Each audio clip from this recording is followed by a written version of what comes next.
Assalomu alaykum, hurmatli tinglovchilar.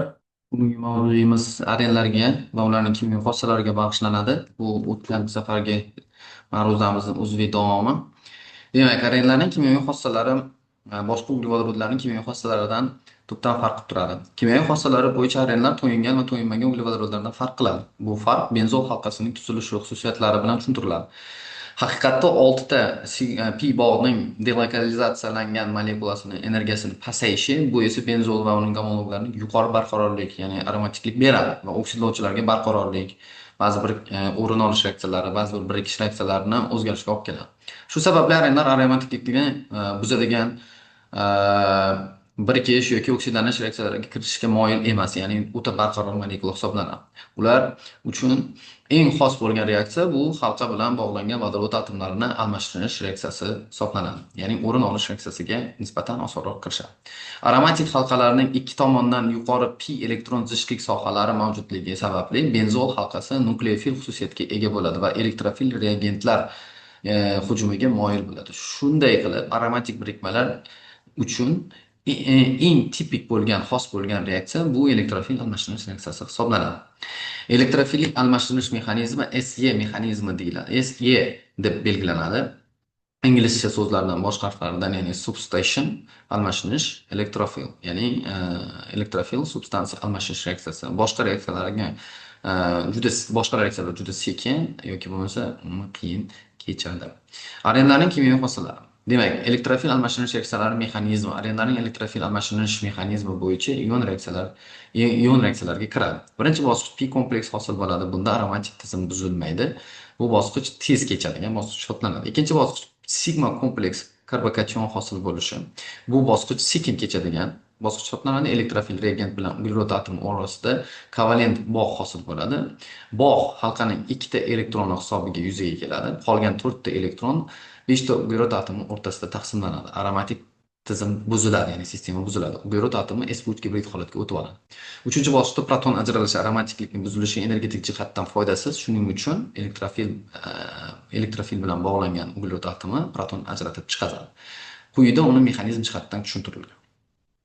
Benzolning halqasining almashtirish reaksiyalari galogenlash misol keltirish mumkin. Bunda bu katalizator ta'siri ostida benzol halqasidagi vodorod atomi galogen atomiga almashinish kuzatiladi. Xususan, xuddi shu reaksiya ikki xil tizimda ketishi mumkin. Ya'ni agar biz xlorni katalizator alyuminiy xlorid ishtirokida emas, balki yorug'lik nuri ta'sirida olib boradigan bo'lsak, mana shu reaksiya birikish reaksiyasi mexanizmi bilan boradi. Hozircha bu alyuminiy xlorid katalizator ishtirokida ketayotganligi sababli avval alyuminiy xlorid, demak bu yerda bizda Lewis kislotalarni, ya'ni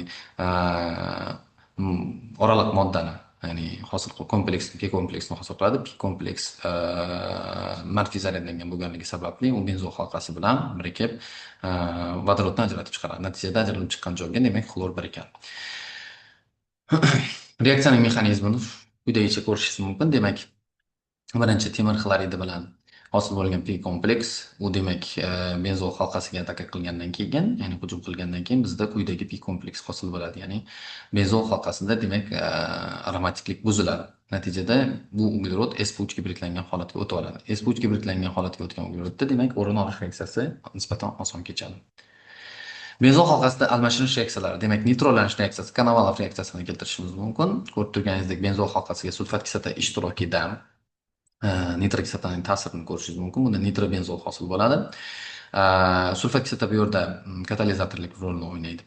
Endi mexanizm jihatdan ko'rishingiz mumkin. Demak, NO2, ya'ni nitr kislota qoldig'ining ta'siri mexanizmi bu yerda birinchi sigma kompleks, pi kompleks, keyin sigma kompleksga o'tadi. Pi kompleksda demak hali ham gibridlangan uglerodlar o'zini gibridlanishini o'zgartirmagan. Sigma kompleksda demak ko'rib turibsizki, bu yerdagi uglерод sp3 gibridlangan holatga o'tadi va o'rin olish reaksiyasiga moyillik kuzatiladi. Endi benzol halqasining almashtirish reaksiyalari, demak alkillash, Friedel-Crafts reaksiyasi deyiladi. Benzol halqasiga vodorod atomlarining alkil guruhiga almashinishi, alkillanish reaksiyasini ko'rishingiz mumkin. Bu yerda demak alyuminiy xlorid hali ham katalizatorlik vazifasini o'taydi. Bu yerda vodorodning o'rniga demak bitta metil gruppasini o'tirishini ko'rishimiz mumkin. Demak, xuddi shu reaksiyani biz to'yinmagan uglevodorodlar uchun ham amalga oshirib ko'rishimiz mumkin. Bu yerda demak izopropil benzol, ya'ni kumul molekulasi hosil bo'ladi. Alkil benzollarga demak almashinish reaksiyalarini ko'rib chiqishimiz mumkin. Benzol emas, benzolning gomologlariga Demak, benzolning gomologlari C6H5R oddiy benzolga nisbatan anchayin osonroq kechadi. Masalan, toluolni olishimiz mumkin. 70 gradusda nitrolash bitta emas, 3 ta vodorod atomi almashinishi kuzatiladi. Toluolni bromlashda ham xuddi shunday 3 ta vodorod atomi almashinishi kuzatiladi. Bu yerda molekuladagi atomlarning o'zaro ta'siri moddaning reaksion xususiyatiga kuchli ta'sir ko'rsatib, metil guruhini musbat induktiv effekti orqali benzol halqasidagi 2, 4, 6 pozitsiyalardagi elektron zichllikni oshiradi va aynan shu joylardagi almashinish reaksiyalari oson kechadi. Hop, keyingi xulosamiz bu demak toluolning kimyoviy xossalari benzol halqasining ta'siri ostida toluol molekulasidagi metil guruhi oksidlanish va radikal almashinish reaksiyalariga metanga nisbatan faolroq bo'ladi. Toluol metandan farqli o'laroq yumshoq sharoitda oson oksidlanadi. Masalan, kaliper manganatni eritmasi bilan tez reaksiyaga kirishishi mumkin. Alkil benzollardagi yon zanjirlarning radikal almashinish reaksiyalari alkallarga qaraganda ancha yengilroq kechadi. Buning sababi shundaki, cheklovchi, ya'ni limitlovchi bosqichda benzol radikali oson hosil bo'ladi. Shuning uchun hosil bo'lgan bu yerdagi benzil radikalimiz reaksion qobiliyati anchayin faol hisoblanadi. Quyida siz demak toluolni xlor bilan quyosh nuri ta'sirida almashinish reaksiyasiga o'rin olish reaksiyasiga kirishini ko'rishingiz mumkin yoki toluolni oksidlanish reaksiyasini ko'rishingiz mumkin. Bunda benzil kislotasi hosil bo'ladi. Arenlarni demak birikish reaksiyalari. Bilamizki, arenlar vodorodni o'ziga biriktirib, demak siklogeksanni hosil qilishi mumkin. Shuningdek, arenlarning gomologik qator vakillari ham xuddi shunaqangi birikish reaksiyasiga tez kirishishi mumkin. Arenlarga qo'shilish reaksiyalarini misol xlorni birikishini quyosh nuri ta'sirida bu yerda geksaxlor ham hosil bo'ladi yoki bo'lmasa yorug' nurida uni benzolni hosilalaring toluolga xlorni o'rin olish reaksiyalari bilan solishtirishingiz mumkin. Arenlarning oksidlanish reaksiyalari. Albatta, arenlar ham boshqa uglevodorodlar singari yonadi. Faqat benzol oksidlashga ancha bardoshli, lekin benzolning qolgan hosilalari, ya'ni gomologik qatordagi vakillari, demak, yon zanjirning oksidlanishi anchayin oson kechadi.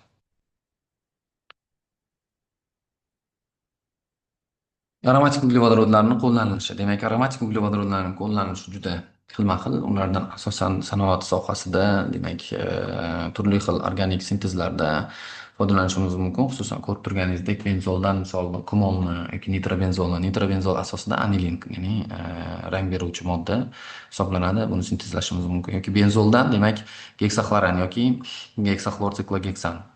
Demak, bular inseksid sifatida ishlatiladi. Bilamizki, inseksidlar demak hasharotni qishloq xo'jaligida zarar qiluvchi hasharotlarga qarshi ishlatiladi. Undan tashqari kumolni sintez qilinadi. Kumoldan fenol olinadi. Fenoldan kapron tolasini olishingiz mumkin. Bu polimer hisoblanadi.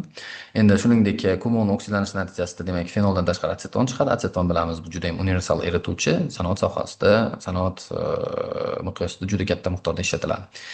Endi benzoldan etil benzolni sintez qilinsa, etil benzolni degidrogenlash natijasida sterolni olamiz. Steroldan bo'lsa polistirol, ya'ni o'zimiz bilgan polimer materialni sintez qilishimiz mumkin.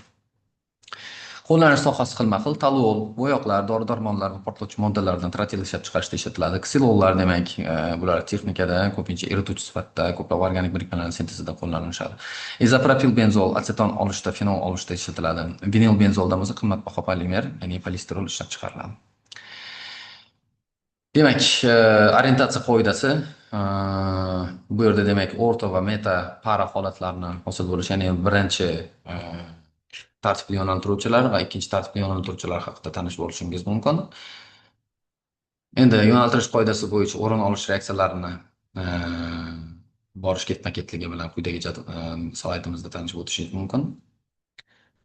Bu slaydlar bilan biz hali yana ancha chuqur bilan tanishib o'tamiz. Endi benzol demak o'ziga xos xususiyatga ega bo'lgan, o'ziga xos hidli, rangsiz suyuqlik, suvda erinmaydigan, ko'pincha ko'mir smolasidan olinadi. Sterol va anilinni olishda xomashyo hisoblanadi. Ko'pchilik bo'yoqlarni olishda, farmatsevtik preparatlarni sintezida juda ko'p qo'llaniladi. Endi toluol rangsiz suyuqlik suvda erimaydi, kuchsiz narkotik ta'sirga ega, erituvchi sifatida, motor yoqilg'isiga qo'shimcha sifatida ishlatiladi. Kumol, tsimol demak 1 metil 4 izopropil benzol o'simliklarda uchraydi va fermoylardan ajratib olinadi. Tuzilishi terpenlarga o'xshash bo'ladi. Tsimol rangsiz harakatchan suyuqlik bo'lib, aromatik hidga ega bo'ladi, ya'ni yoqimli hidga ega bo'ladi. Suvda erimaydi, etanol va boshqa erituvchilarda yashaydi. Demak, naftalin rangsiz plastik ko'rinishga ega modda hisoblanadi, oson sublimatsiyalanadi. Sublimatsiya degani bu suyuq holatga o'tmasdan bu holatga o'tib ketadigan qattiq moddalarga sublimatsiyalanish deyiladi. Demak, natratsion, fenantren bular ko'pincha dori-darmonlarda gormonlarning asosida ko'p uchraydi. Ayrim arenlarning xosalariga asoslangan dorivor preparatlarning sintezini quyidagi ko'rishingiz mumkin. Demak, anestezin, navacain kabi mashhur anestetik moddalar ko'pchiligi benzol hosilalari hisoblanadi. Demak, shu bilan bugungi mavzuimiz o'z nihoyasiga yetdi. Prezentatsiyamizni, taqdimotimizni saytimizdan yuklab olishingiz mumkin. Hammaga rahmat. Sog' bo'lasiz.